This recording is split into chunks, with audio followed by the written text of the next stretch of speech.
Le Sénégal à vélo. Je suis Léopold Mbentonga. Je viens du Cameroun. Je suis le coordinateur d'une ONG qui travaille à l'Est qui s'appelle le CODASC. En fait, moi, c'est Kadiatou Diallo. Je suis malienne. Je suis membre d'une organisation dénommée G-Force. C'est le groupe pour G et Force, formation, consultation, études. Moi, je réponds au nom de Serge Nzeza Maketa.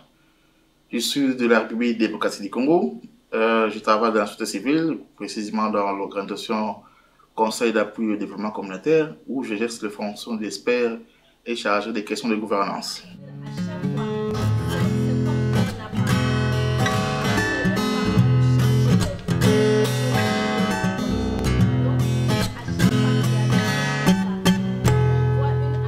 Il y avait eu des expériences malencontreuses avec l'administration de l'État qui a montré ses limites. Il n'y a vraiment pas eu de développement local. Comme je l'ai dit, avec la gestion de l'État, les gens travaillent, ils payent les impôts, mais au finish, c'est peut-être les régions qui bénéficient des avantages de ces impôts et pas nous. Donc, on s'est dit quand même quelque part, il y a injustice. Lorsqu'on exclut un groupe de gens au processus de la gouvernance, ils ont aussi droit à participer à la gouvernance. Donc, chaque groupe, chaque acteur clé du développement doit participer à la gouvernance. Sinon, on pourrait avoir des répercussions néfastes. La gestion, elle est opaque. Quand la gestion est opaque, on va s'imaginer beaucoup de choses et ça donne un lit à la corruption. Pas de problème pour mettre dans un autre niveau.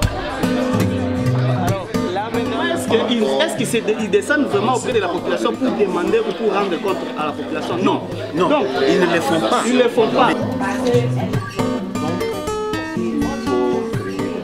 Ah, monsieur le maire, pourquoi vous avez dépensé jusqu'à tel montant? Pourquoi? Et puis, on répond. Le Cameroun est un pays très riche, très riche. Quel est ce pays qui a le pétrole, qui a le cobalt, qui a les diamants? Vous voyez autant de richesses que d'autres pays n'en ont pas. Et nous ne décollons pas. Mais allez chercher ça, c'est des problèmes de gouvernance. Ah, c'est le Cameroun? Oui.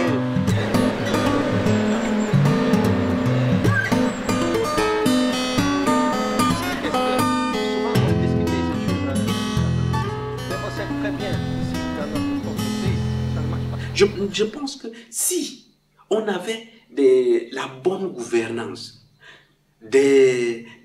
nos gouvernants patriotes, ayant en esprit le sens du bien public, mais tout cet argent permettrait d'avoir des routes, d'avoir des hôpitaux, d'avoir tout ce que vous voulez. Avec la décentralisation, on s'est dit que c'est une opportunité pour que la base sache quelles sont les opportunités depuis le haut sommet. Et nous, à la base, comment on peut profiter de ces opportunités-là? Parce que c'est ça aussi.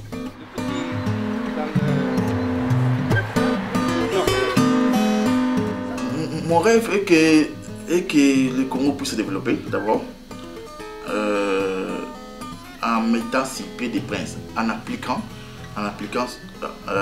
minutieusement les principes de la bonne gouvernance. C'est un long processus qui demande du temps, de la formation, de l'information sur les droits et les devoirs du citoyen, de l'État, de l'administration de l'État, de la tutelle auprès des collectivités. Donc ça demande du temps et pour chaque apprentissage, il y a en tout cas quelques problèmes. Mais l'essentiel est de démarrer et de voir quels sont les problèmes, comment il faut trouver les solutions. Et nous pensons que si une bonne partie, n'est-ce pas, s'approprie cette décentralisation et cette gouvernance locale, on peut arriver à améliorer des choses. C'est vrai, ce n'est pas pour demain, mais c'est un travail de longue haleine.